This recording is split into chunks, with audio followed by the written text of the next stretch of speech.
Welcome to the channel, Darkness in the Night. Tonight, I'll tell you a story that took place in the heart of Saigon, where the city lights hadn't yet gone out. But the darkness had already crept into every corner of an old cinema. If you've ever passed Nguyen Tri Street near Hoa Binh Market, you might have noticed a gray building with a black tiled roof and a faded sign that once read, Quoc Ton. That theater used to echo with laughter and applause.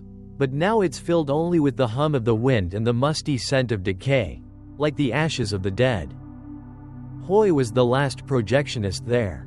27 years old, thin, quiet, every day. He arrived at sunset, sat inside a tiny projection booth barely the size of a bathroom, and adjusted the old 35mm film machine whose reel clattered like grinding teeth. The cinema was scheduled for demolition in just a few days. Most of it had already been cleared out, only a few film reels and torn leather seats remained. Yet Hoi kept coming back, as if bound by some strange invisible force. Lan, Hui's girlfriend, was a TikToker who specialized in reviewing horror movies. She was lively, pretty, with soft brown dyed hair and a playful voice that always carried a teasing tone. She knew Hoi worked at that old theater, and after much pleading, he finally agreed to let her film a real haunted video there one night. That evening, light rain drizzled outside, puddles forming near the entrance. The flickering Quoc Ton sign cast dull yellow reflections across Hui's face, making him look pale and sleepless. Lan smiled softly and raised her phone. "This place is ancient. Looks exactly like that old ghost movie, The House of the Huas, doesn't it?" She spoke casually, unaware she was standing in the very scene others once called the home of lost souls. Hoi pointed toward the staircase leading up to the projection room, where a rusted iron door hung crooked. "Hurry up, if the guard catches us, we're done." His voice was dry and hollow, like a projector long untouched by oil. They slipped through the dusty rows of seats. The phone's flashlight swept across torn cushions blanketed in mold. One seat suddenly folded up with a soft clack, as if someone had just stood up from it. Lan flinched, turned around, then laughed awkwardly. "Huh? These old chairs still work?" She brushed it off, but Hui's eyes darkened. He glanced toward the back row, the old VIP seats once reserved for directors, now nothing but bare metal frames. The wind whistled through the cracks of the door, carrying a musty, chemical smell, like stale film solution left too long in its bottle. Inside the projection room, the old machine still sat there, its body engraved with the faded line, "Made in Japan, 1975. Hoi turned on his flashlight, wiped the dust away, and set up his phone on the tripod, ready for the shot to begin. Lan began her intro. "Hey everyone, today I'm at Quoc Ton Theater, the place that once showed the banned film, Spirit of Theater 13. They say anyone who watches it to the end will experience something strange." She stretched her voice playfully and smiled. "So, Hoi and I are going to play that film tonight. Let's see if the rumors are true." Hoi stayed silent, only nodding. The old film reel had long been sealed inside a rusty metal canister labeled 35mm R13 band. He had found it locked in an iron cabinet in the basement just a week ago. When workers were clearing the storage room, he didn't know why, but something compelled him to bring it back up here, as if the film itself had called to him. Hoi carefully fed the reel into the projector's slot and turned the crank. The gears spun, releasing a steady rattling hum. A faint, foggy beam of light flickered onto the screen. At first, only static appeared, then an image slowly formed. An empty movie theater, identical to Quoc Ton, except the light was warmer. And someone was sitting in the front row. Lan squinted through her phone's camera. "Wait, was this filmed in our theater?" Her voice dropped to a whisper. Hoi shook his head, sweat already forming on his forehead. "No idea, but keep watching. Let's see what happens." On screen, the woman sitting in the front row slowly turned her head. Her face was blurred, but her eyes were pitch black, thick and inky. Suddenly, the theater lights flickered, then went out completely. The projector stuttered, paused, then continued, clattering with a dry, uneven rhythm. Lan laughed nervously. "Oh my god, probably just a power glitch." She stepped down from the projection booth, shining her flashlight toward the seats below. "Wait, let me check it out." Hoi reached out to stop her, but too late. Lan's silhouette disappeared into the darkness, leaving only the weak glow of her flashlight trembling across the ceiling. Her footsteps echoed through the hollow theater, thin and distant, like someone walking over an empty cavern. He looked back at the projection screen and froze. The woman in the film was no longer in the front row seat. That spot was empty.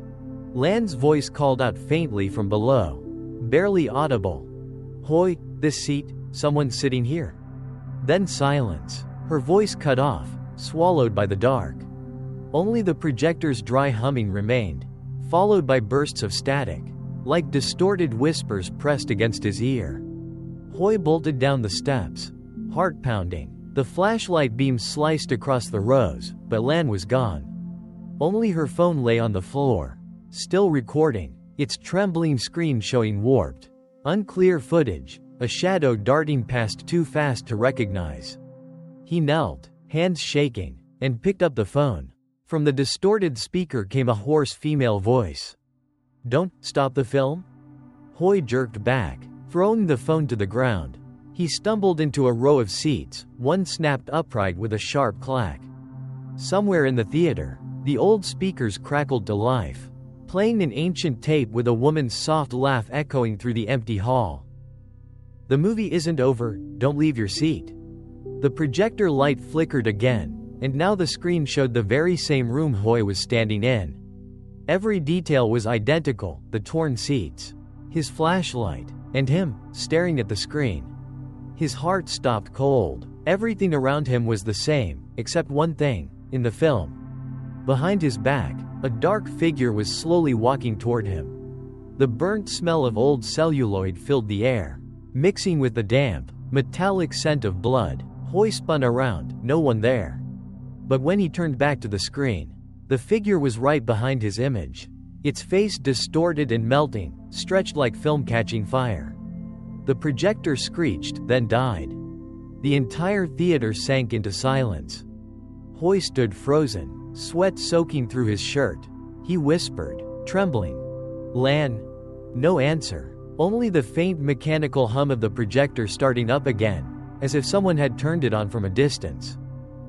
Light spilled across the wall, landing directly on Hoi's face. He looked up and froze. On the screen, a shaky line of writing appeared, scrawled as if drawn with charcoal. "Don't turn off the film until everyone has left." Hoi stumbled backward, bumping into a seat. The screen went black. Only the pounding of his heartbeat echoed in the suffocating dark. From the far corner of the theater came a soft click, the sound of someone taking a seat in the last row. Ellipsis.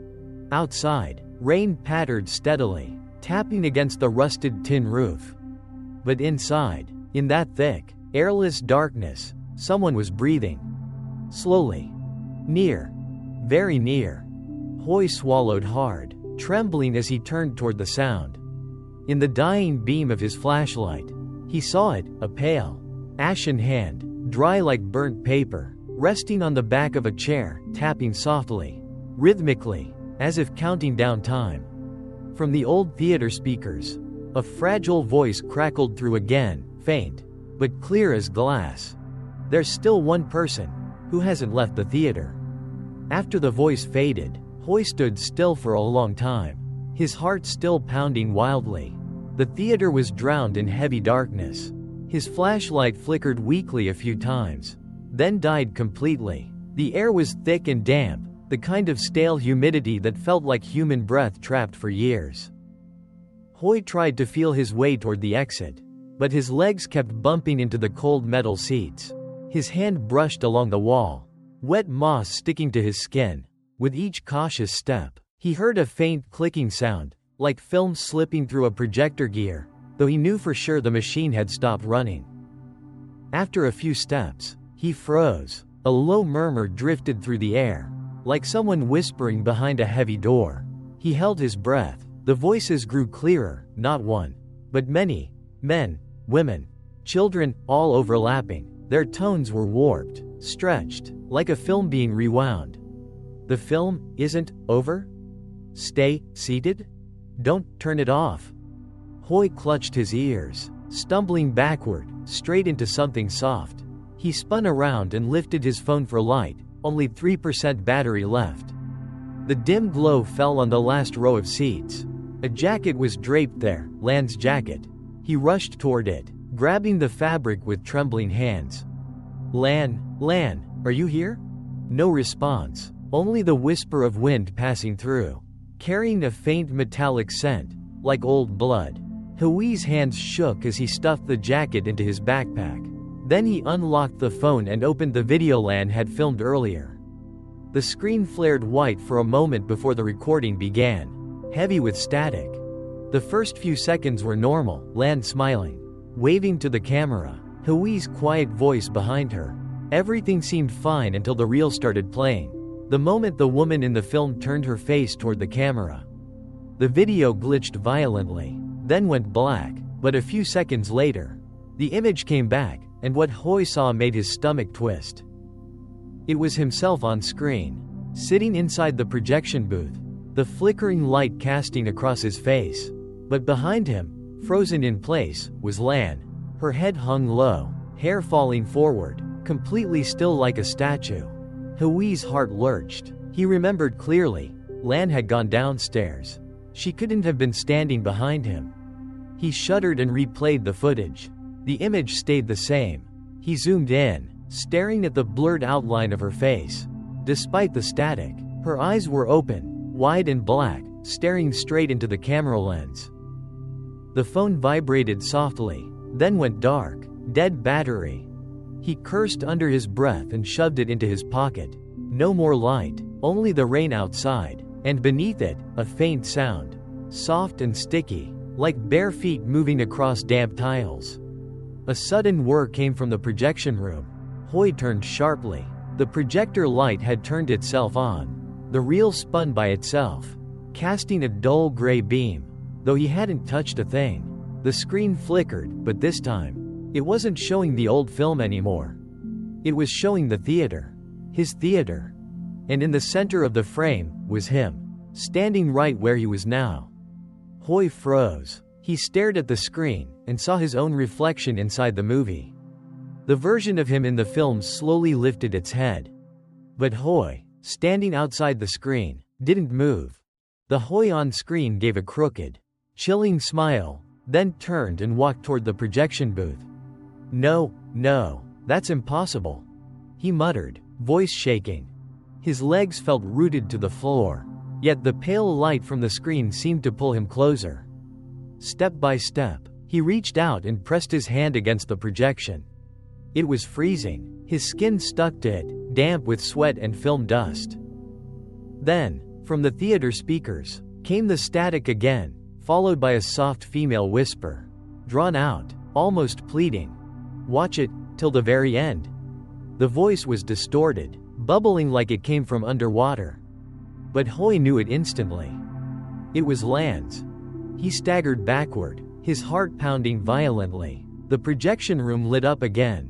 On the screen, the scene changed, now showing a close-up of the technical booth where Hoy and Lan had sat earlier. But they were no longer there. Instead, a long-haired woman in an old cinema uniform stood with her back to the camera, removing a drenched film reel. The flickering light fell across the back of her neck, revealing a dark, bruised mark, like the imprint of a strangling cord. Drops of water dripped slowly from her chin onto the floor. Suddenly, the woman stopped. She turned her head toward the camera. Painfully slow, her face came into view, half melted, half charred, eyes sunken deep, her lips moving as if trying to speak. "Stay, watch it to the end, child." The voice wasn't Lan's anymore. It was that of an older woman, hoarse, weary, filled with resentment. Hoy stumbled back, hitting a row of seats and falling hard. Dust rose around him as the old leather creaked. He scrambled up, shining his flashlight around. No one, But the screen still glowed, the woman still standing there, staring straight at him. Then the image shifted again. Another clip appeared. A shot of the hallway behind the theater. Near the secondary projection room, on the wall hung a yellowed note. Handwritten, 1999 film test, Moi. The name made Hui's skin crawl. He remembered hearing, as a child, that in 1999, a theater employee named Moi vanished during a late-night horror film test. They said she'd been electrocuted, but her body was never found. After that, strange things happened. Reels burning on their own, lights dying mid-show, audience members fainting after seeing someone sitting next to them. Hui swallowed hard and looked up again. On screen, Moi stood before the projection room door, facing the camera. The flickering light made her face waver, now visible, now lost in shadow.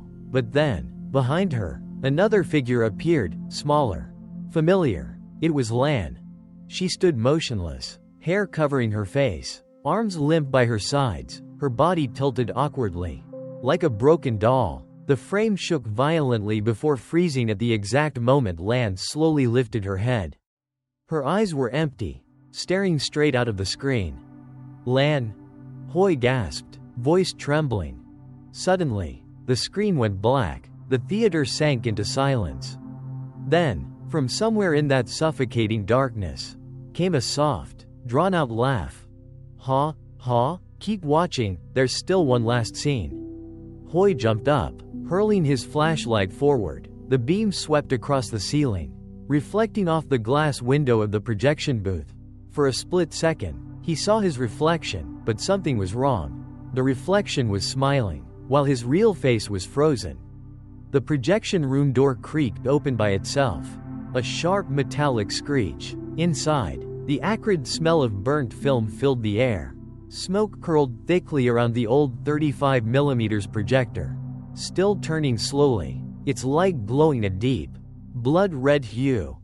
Hui stepped forward, trembling, reaching for the reel, but just as his fingers brushed it, a whisper brushed against his ear. Finished already? He spun around, no one there. Only a wet stain on the wall, as if someone had just been standing there, dripping. The projector flickered back on, light striking his face. On the screen appeared Lan, sitting in the front row, her back to him, head tilted to one side. Lan, is that you? His voice cracked, lips trembling.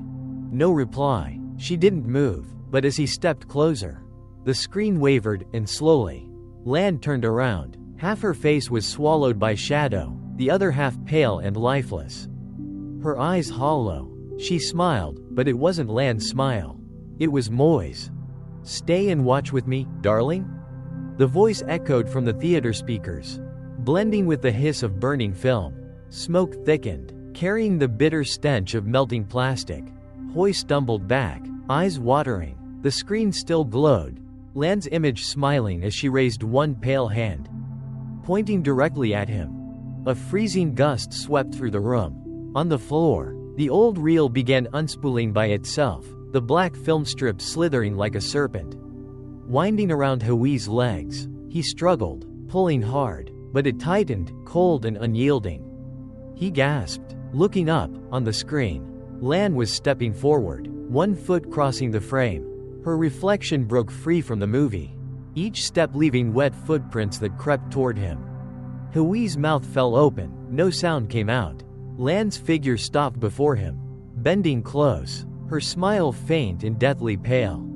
There's still one more person who hasn't finished the film, and it's you. The projector screamed, then died. Darkness swallowed everything whole. Outside the theater, a clock chimed 3 times. 3 a.m. And from somewhere deep within that thick, black silence came a soft whisper, Lan's voice, faint as breath. That's the end of part 1, want to see the next? That night, the wind from Nguyen Tri Street blew into the theater, carrying the same musty scent that always lingered there. Every step Hui took made the rotting wooden floor creak beneath him. His small flashlight cast trembling beams onto the peeling walls, exposing faded yellow plaster, like human skin gnawed away by time. He climbed the narrow stairs toward the projection room, where the weak fluorescent tube above flickered endlessly. The old 35mm projector stood silent in the middle of the room, thick with dust. But what made Hoy freeze was the reel already mounted on the machine. Someone had just touched it, or maybe it had never stopped spinning. His hand shook as he flipped the switch. The projector growled to life, grinding harshly before a faint light began to shine down onto the screen below. It wasn't a film scene. It was him, Hoy, standing in the projection room, right at that very moment. Panicking, he tried to shut it off, but the switch wouldn't budge. The power cord hung loose, completely unplugged, yet the machine kept running, gears clattering like grinding metal teeth. Sweat broke across his forehead as he stumbled backward toward the door. From the rows of seats below came a faint rustling sound, like someone shifting in their chair. A shadow moved. Someone was sitting in the middle row, head tilted to one side, motionless. Who's there? Hoi's voice cracked.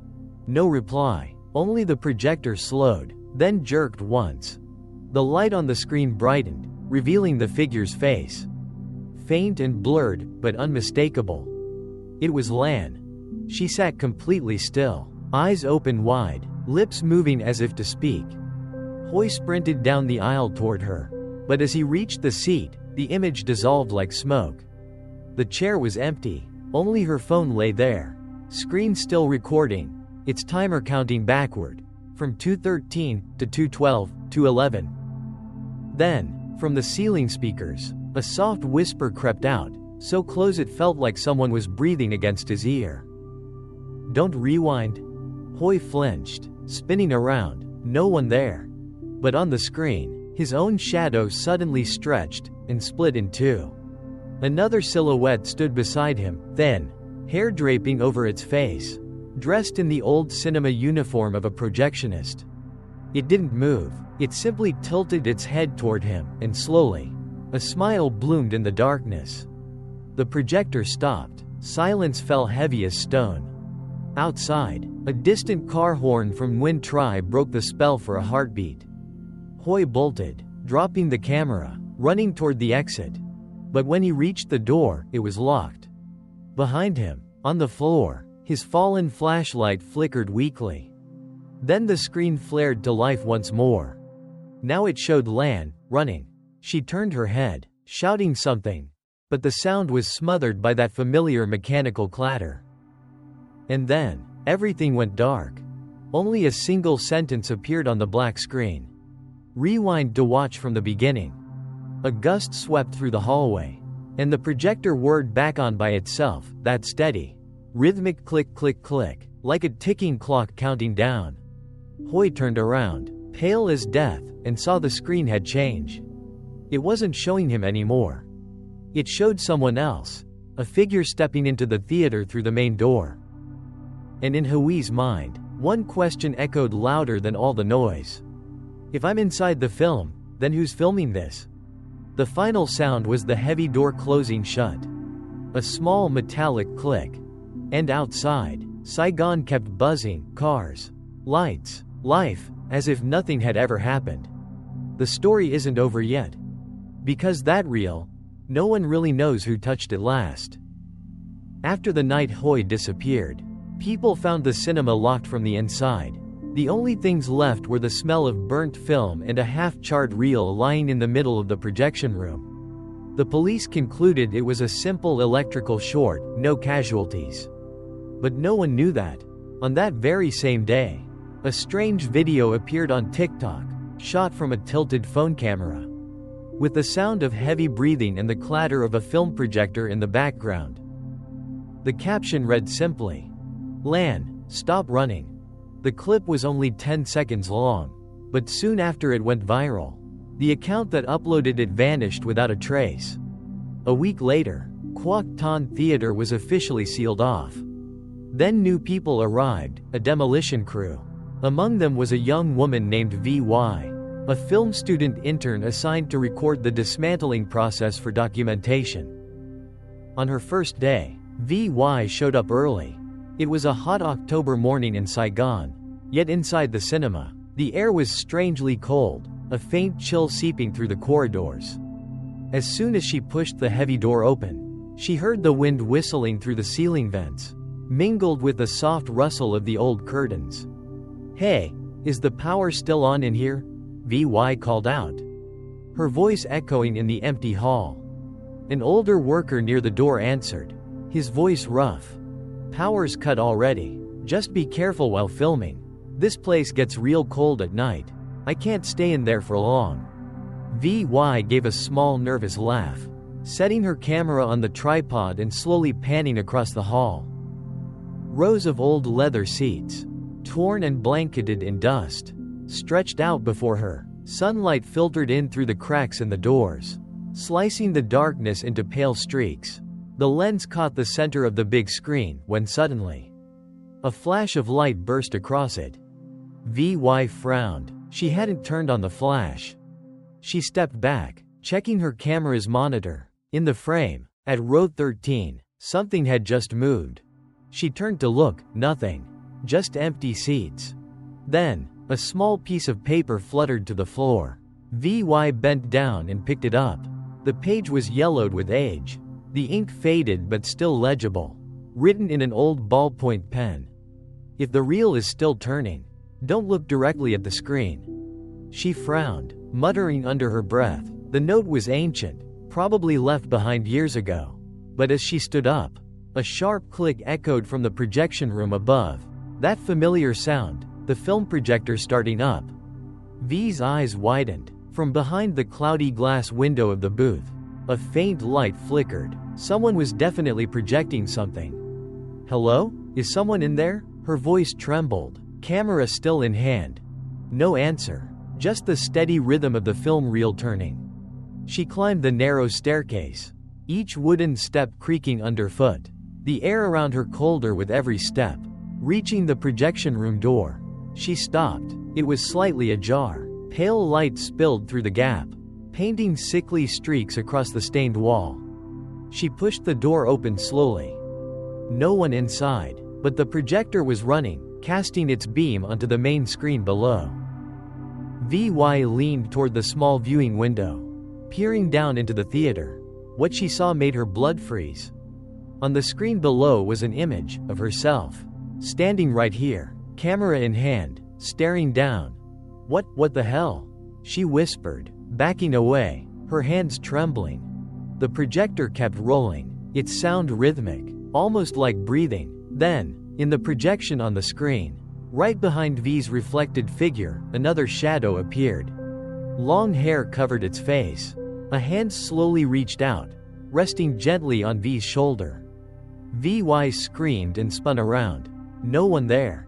Behind her, the door slammed shut with a dry clack. The light flickered, then died completely. Only the faint hum of the projector remained in the dark. Down below, one of the workers heard the scream and rushed up. But when he opened the door, the room was empty. Vi was gone. Only her camera sat on the table, still recording. On its small screen, a red blinking text flashed. "Wreck 2 hours 0 minutes and 13 seconds. And as the man bent down to pick it up, the reel on the projector suddenly began to rewind, spinning violently backward, as if time itself were being pulled in reverse. From within that whirring, a faint female voice whispered, distant, trembling, "Stop showing it?" Then everything went black. The next morning, the construction foreman, Uncle Tu Hua, received a call reporting a missing equipment incident.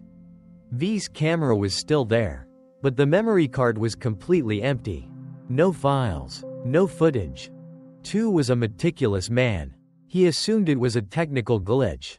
He found an old film reel in the projection booth and decided to take a look before handing it over to storage, just to make sure it wasn't valuable.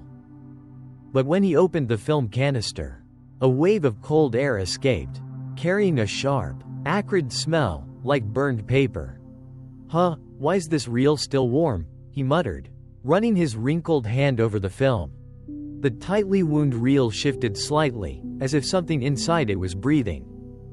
He set the canister down and called to Nam, a young worker from the crew.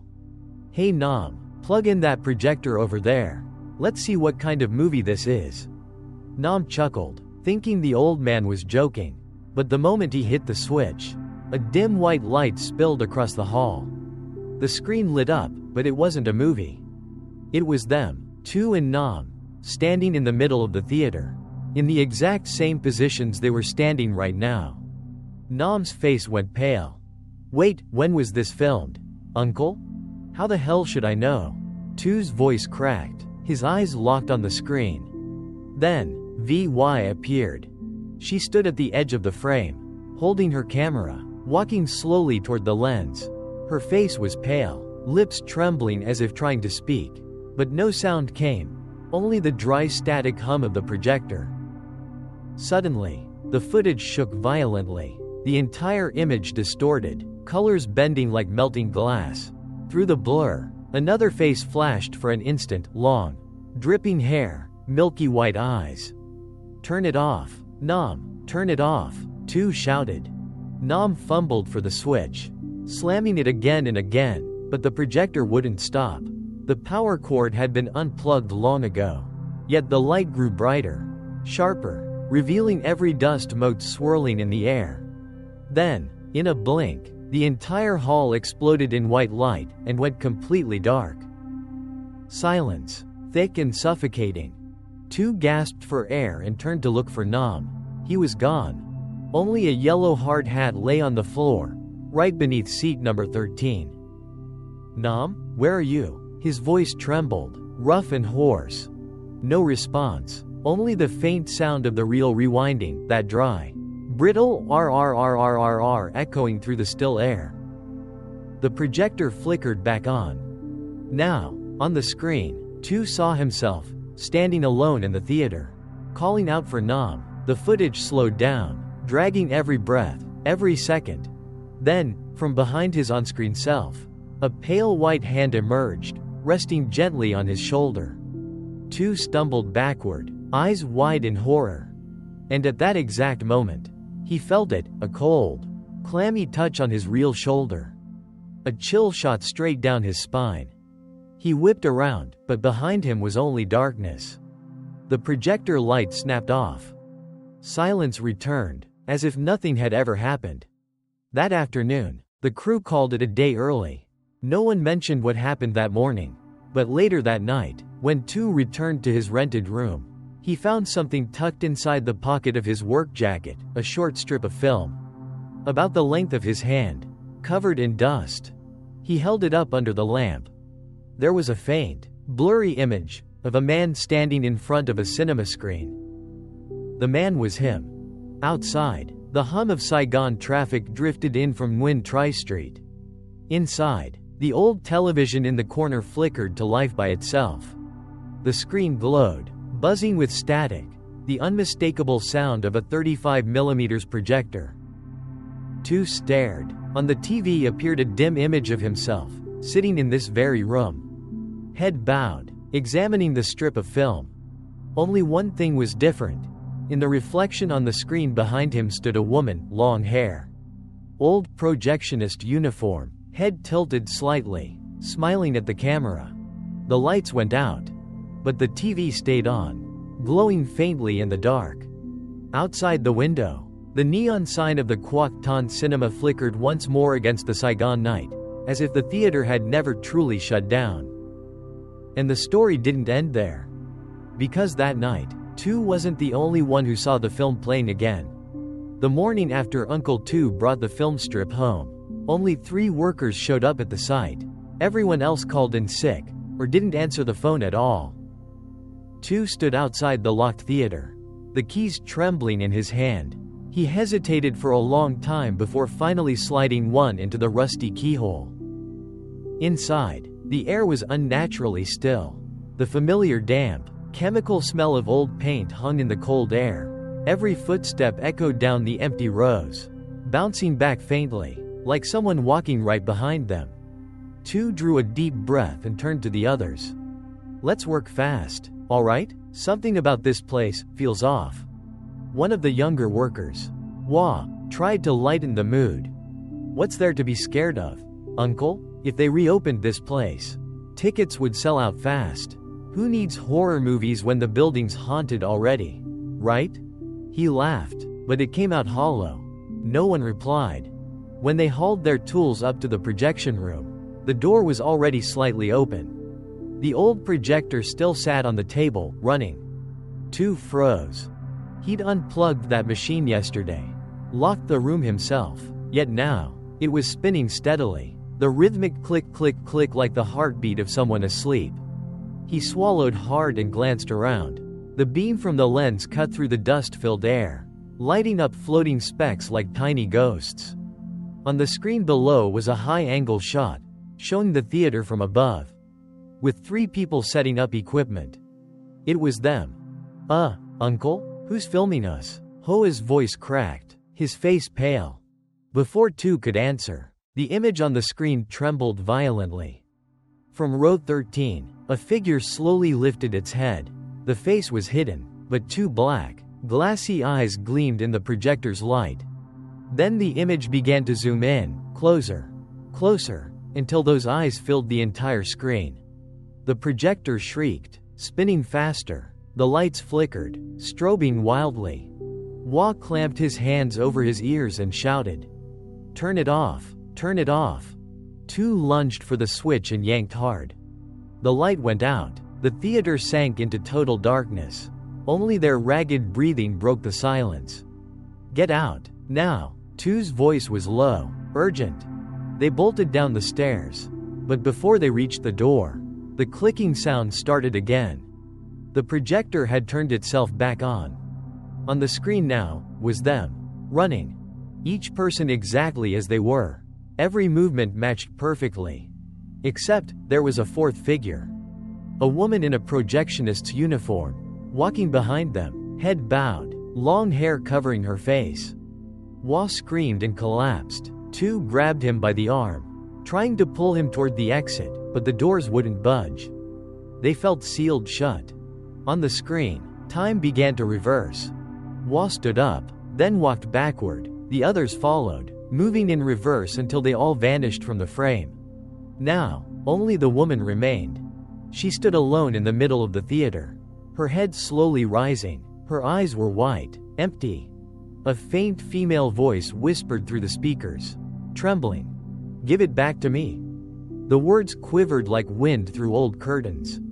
2 stood frozen, his breath heavy and uneven.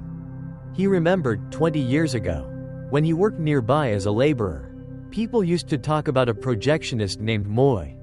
She disappeared during a private screening of a banned horror film. No body was ever found. Only the reel, still spinning, beginning and ending nowhere. He swallowed hard and whispered under his breath, "Moy, is that you?"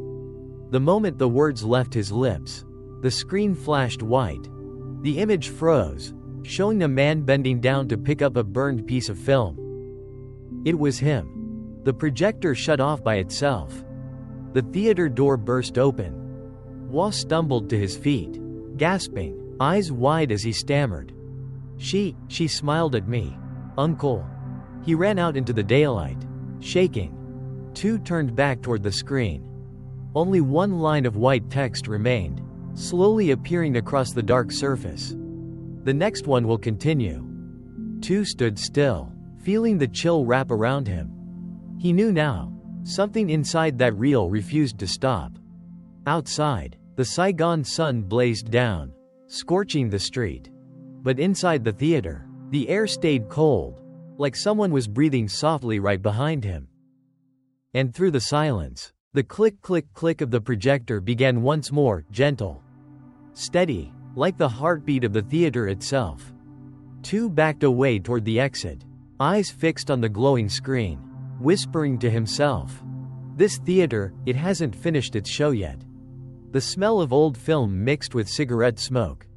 In the dim projection booth, Ms. Moy, a veteran technician, sat hunched over the control panel. The red lamp above her cast a dull glow across her thin face. Her hollow eyes looked as though she hadn't slept in days. That night, she'd been assigned to test screen a new film reel, The Phantom of Theater 13. It was a banned local horror film, smuggled in for a secret viewing. Moy had accepted the job for the extra pay. though a knot of unease had already settled deep in her chest. Outside, the rain hammered against the tin roof, the wind howling through the cracks. The theater lights flickered weakly. She plugged in the power. The projector hummed to life. The reel began to spin, click click click, a steady, mechanical rhythm. On the screen appeared a simple frame, rows of empty seats under dim light, and a woman standing in the middle of the auditorium, her back to the camera. Moy frowned, whispering under her breath, "Wait, who got in here?" She stopped the reel and looked out through the booth window. No one. The theater doors were locked from the inside. When she turned back, the image had changed. The woman was now sitting in the front row, still facing away, her long hair draped over her shoulders. "Who are you?" Moy flipped the main light switch, but the bulb burst and went dark. In the faint red light spilling from the projector lens, she saw it, the shadowy woman slowly turning her head. Her face was deathly white, lips sealed tight, as if sewn shut. Her eyes, wide, unblinking, stared directly into Moy's. The room fell silent. Even the hum of the projector seemed to stop. Moy's trembling hands reached for the switch. She tried to power down, but the reel kept spinning, faster and faster. The walls began to vibrate, the machine grinding like metal scraping bone. On the screen, the woman raised a hand, pointing straight at the lens. Then she began to walk forward, step by step, closer and closer. "Get away, stop it," Moy screamed, slamming her fists against the projector. Suddenly, the film tore, a flash of white, the acrid smell of smoke, then blackness. Moy fell backward, unconscious. The next morning, they found her lying in the middle of the projection room. The film reel was still mounted on the machine, half burned. Everyone assumed she'd been electrocuted, but her body bore no burns. No marks at all. What puzzled them most was the film itself. The remaining footage showed no fire. The final frame was still, a long-haired woman smiling faintly, standing right behind Moy. After that, the theater was shut down. People whispered that on rainy nights, a faint beam of light could still be seen from the projection room, even though the power had long been cut. A week later, the theater manager received a strange parcel. Inside, a new film reel, labeled in shaky handwriting, "The Phantom of Theater 13 Final Cut." No sender's name, no return address, and no one dared to screen it. Years later, when the cinema was being renovated, Uncle Tu, yes, the same man from the last two stories, stumbled upon that very reel in an old storage cabinet. And when he played it, the story began again. 3 days after Ms. Moy was taken away, the Quoc Ton Theater was officially sealed shut. But Saigon back then was never quiet, and the rumor of the cursed film reel spread faster than cigarette smoke curling through sidewalk cafes. People said that on certain nights, if you passed by the theater, you could still see a faint flickering light from the projection room, as if someone were running the machine again. That night, 3 film students, Thuc, Dewey, and Han, decided to sneak in. They wanted to record a video, exploring a haunted cinema. The air inside was thick, humid, and heavy with the smell of old velvet and mold. Their flashlights cut through the dust, illuminating rows of torn seats and faded curtains that swayed gently with the breeze.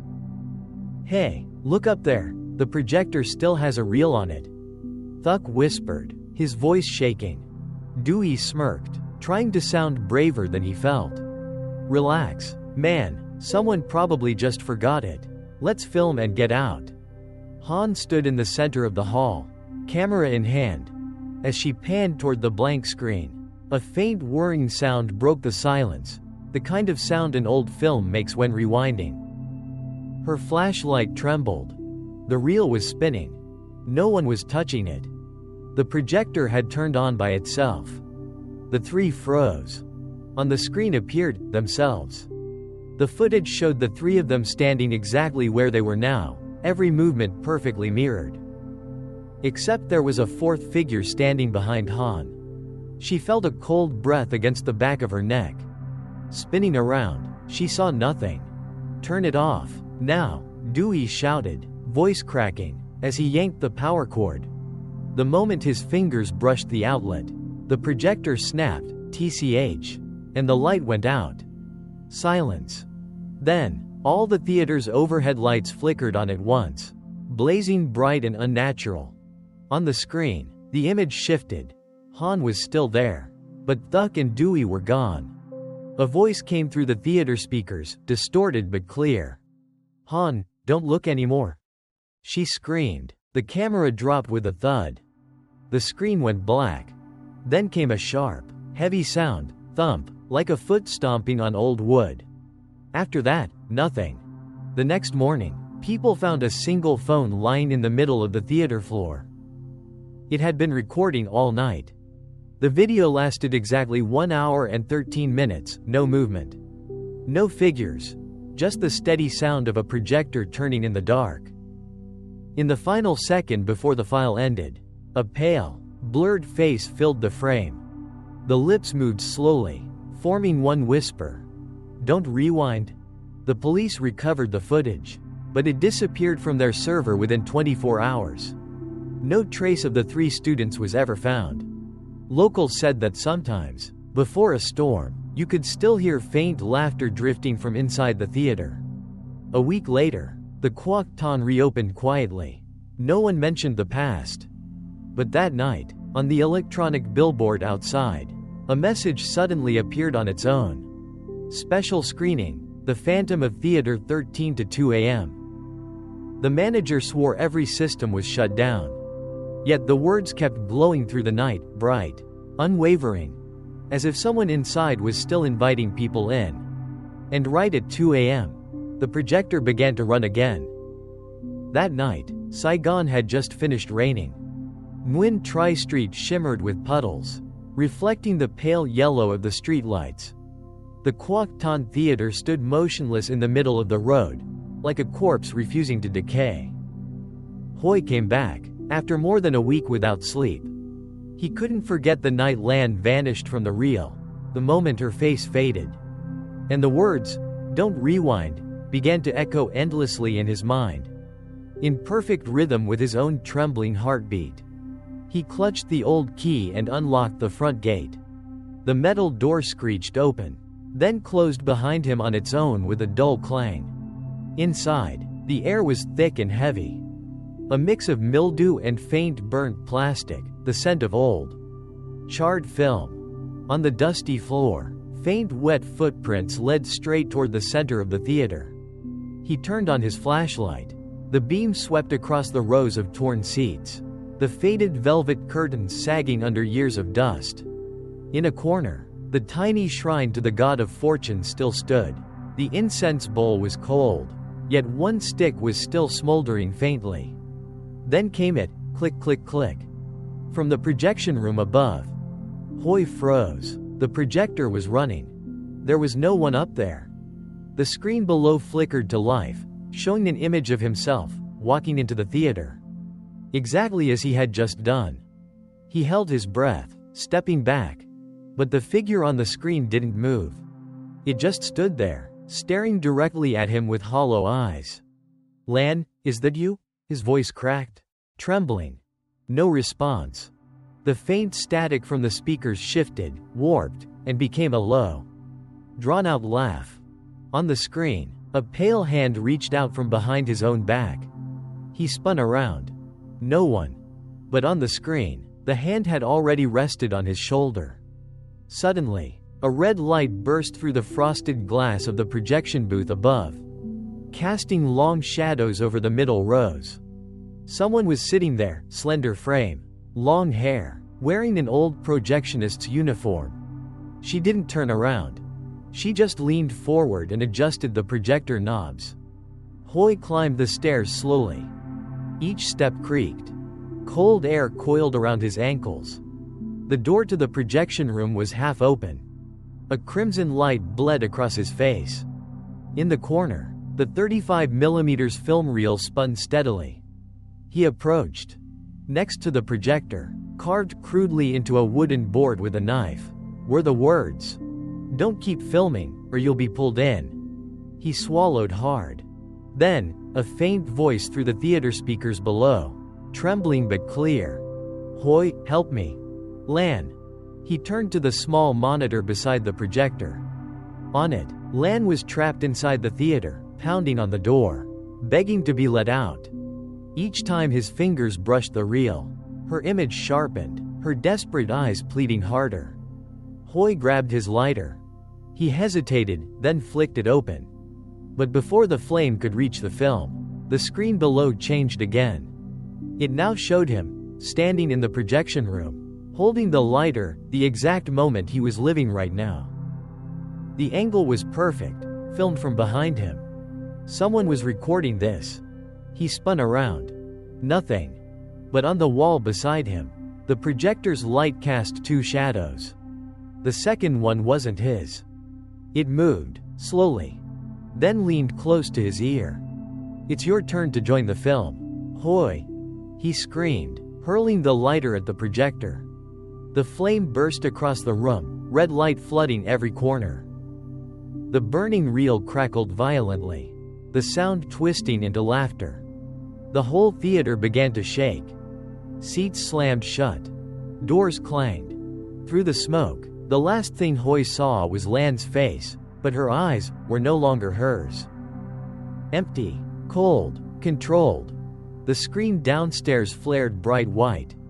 It now played a perfect shot of Hoi engulfed in flames, the camera panning smoothly, like handled by an invisible cinematographer. Across the image appeared a title card in white letters. Film. The Phantom of Theater 13 Final Scene. The projector clicked. Once. Twice. Then silence. The next morning, the theater was dark again. No one inside. But online, a new video began circulating. Real footage inside the abandoned Quoc Ton cinema, no edits. The views skyrocketed overnight. And beneath the comment section, a user named @LanReviewFilm replied, "It's real, I was the one who filmed it." The Quoc Ton theater had been sealed off. After the small fire that night, authorities said no one was found inside, only ashes, and a half-burned strip of film. The old marquee was torn down, scaffolding went up, and plans for a new apartment building began. But something strange kept happening. Every night, even though the power had long been cut, a faint glow flickered through the second-floor windows, as if someone was still projecting a movie. Tuan, a young demolition worker, was the first to notice. He said that near midnight, he heard voices inside the theater. When he got closer, it was a woman's voice, soft, steady, almost cheerful, reciting lines like from a script. "Welcome to the channel Shadows in the Night." Tuan froze. He recognized that voice from TikTok. It belonged to Lan, the horror movie reviewer who had vanished 6 months earlier. He shone his flashlight inside. The red light from the projection booth was still on. Down below, in the middle row, someone was sitting upright, perfectly still. "Hey, there's someone in there," whispered one of the other workers. Tuan forced a nervous laugh. "Probably just the night guard. I'll go check." He stepped inside. The beam of his flashlight cut through the dust. The air smelled faintly burnt, mixed with rust and mildew. The floor was covered in ash, but a line of fresh footprints led toward the stairway to the projection room. He followed them. The walls were lined with faded movie posters. Their colors bled away by time. One of them showed a long-haired actress, her face smeared and half erased. A chill crept down his spine. The projection room door was ajar. Light pulsed inside. The projector was running. On the small monitor behind it, the footage was shaky and tinted red. Tuan leaned closer. On the screen was the Quoc Ton theater itself, exactly as it looked now. He could see himself entering the room, looking at the projector. And behind him, someone else. He whipped around. No one. When he looked back, the image had changed. The person behind him was now holding a camera, pointing it directly at his face. He heard the click of a shutter. Then the screen went black. Darkness swallowed the room. Only a faint sound, breathing, right beside his ear. Then a whisper, raspy, low, icy cold. "Stop filming, let me do it." Tuan screamed and bolted for the door. But the entrance had already locked itself. From above, the projector came to life again, flickering violently. On the screen downstairs, Tuan was visible, pounding on the exit door. The footage shook slightly, filmed by a small hand holding a phone. A distorted laugh echoed through the speakers. "Come back, the movie's not over yet." The reel spun faster. Clack, clack, clack, clack. Outside, the clock struck 2 a.m., the same hour as the special screening, The Phantom of Theater 13. The next morning, all they found was a single phone lying in the center aisle. The video on it was exactly 13 minutes long. When they played it, the screen stayed completely black. Only a woman's calm voice spoke, over and over. "Welcome to the channel Shadows in the Night." After the night the workers disappeared. Demolition of the Quoc Ton Theater was suspended. But the next morning, a strange video appeared everywhere across social media. Its title was simple: "Real footage inside Quoc Ton Cinema, no edits." The video opened with a blurry frame, the camera slightly tilted. A familiar female voice spoke clearly. "Welcome to the channel Shadows in the Night." At first, viewers thought it was just one of Lan's old clips, until it kept going. Longer than usual. After the introduction, the screen showed the dark theater. Rows of dusty seats. Then the silhouette of a young man, his build exactly like Hui's. He walked toward the projector, flashlight in hand. Suddenly, the camera jolted violently.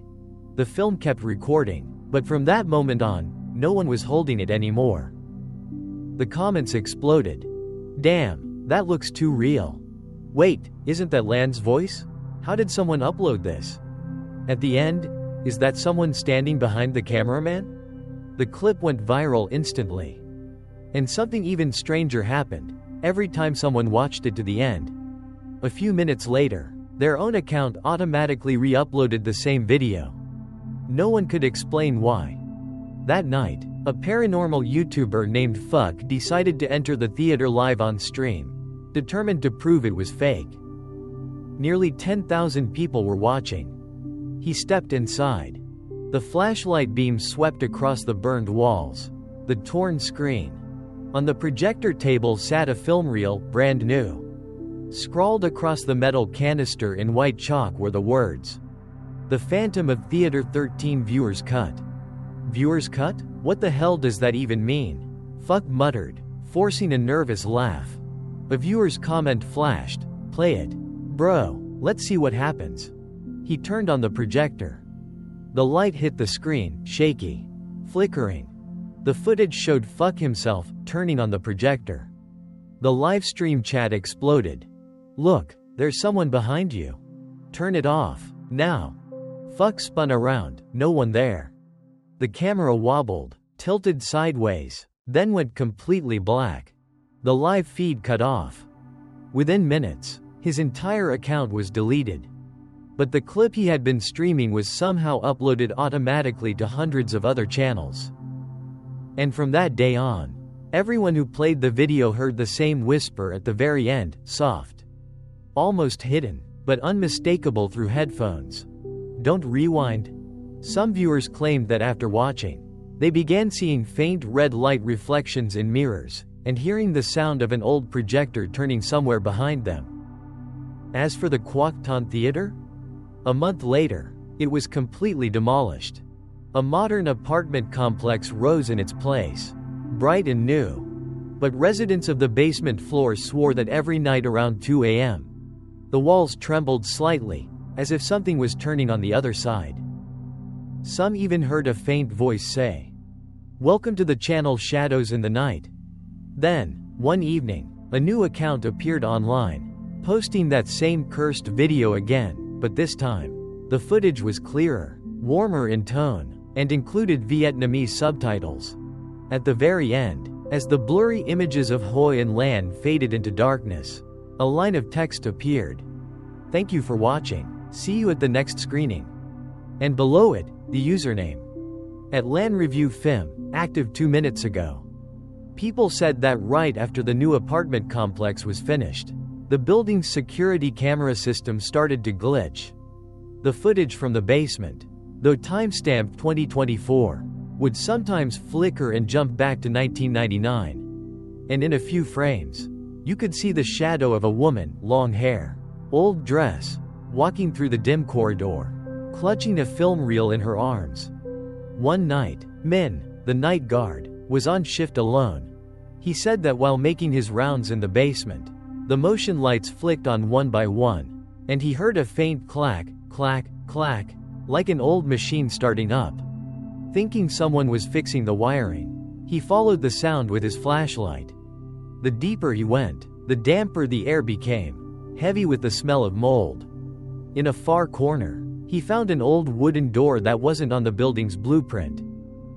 A rusted sign above it read, barely legible, "Projection Room." Why would a condo basement have a projection room? He muttered, wiping the sweat from his neck. He opened the door. The air inside was stale, thick with the acrid scent of burnt film. In the center of the room stood an old 35mm projector, faintly glowing red. On the table beside it lay a smartphone, recording, its screen showing the message. "Live 132 viewers watching." Min bent down to turn it off, but the old speaker on the wall crackled to life. A female voice spoke slowly, drawn out. "Welcome to the channel? Shadows in the Night." Min's face went pale. He ran. But the surveillance footage later showed something impossible. The door to that room had never opened again. No one came out.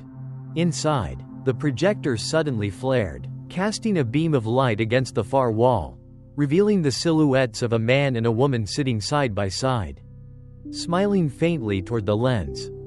The last frame of the recording, according to a technician who reviewed it, came from a ceiling angle, showing a single reel spinning slowly.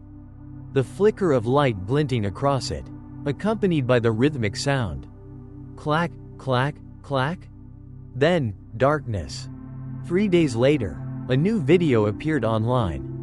Title: The Old Kwok Ton Theater, Full Cut. Duration: exactly 13 minutes. The description contained only one line. "If you watch till the end, they'll see you." People clicked. The footage began as always, a dark theater, flickering light on a cracked screen. But around the 11-minute mark, the image began to change, showing the viewer's own face reflected perfectly on the screen. No webcam, no effect. Just their face, staring back at them, not moving in sync.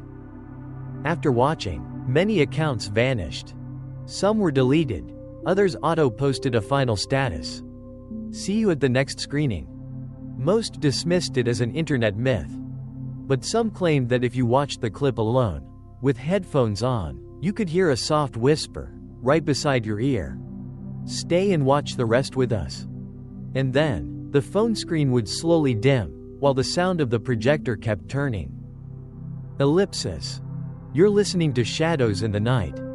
If someone happens to be standing behind you right now, don't turn around. Because maybe, they're just waiting for their turn to appear in the next frame. Thank you for listening to The Phantom of Theater 13 Inches, the final chapter in the old Kwok Ton cinema series.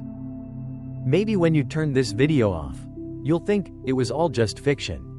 But if, by chance, you hear a faint clack-clack somewhere in your room tonight, just tell yourself, it's only the projector, taking a rest. If you enjoy eerie, haunting stories like this one, don't forget to like, subscribe to Shadows in the Night, and turn on notifications, so you don't miss the next screening. Disclaimer. This video is a work of fiction created purely for entertainment purposes, designed to deliver a chilling and immersive experience. We do not promote superstition or any dangerous real-life actions mentioned in the story. Any resemblance to real people, places, or events is purely coincidental. Thank you for watching, and for staying with Shadows in the Night.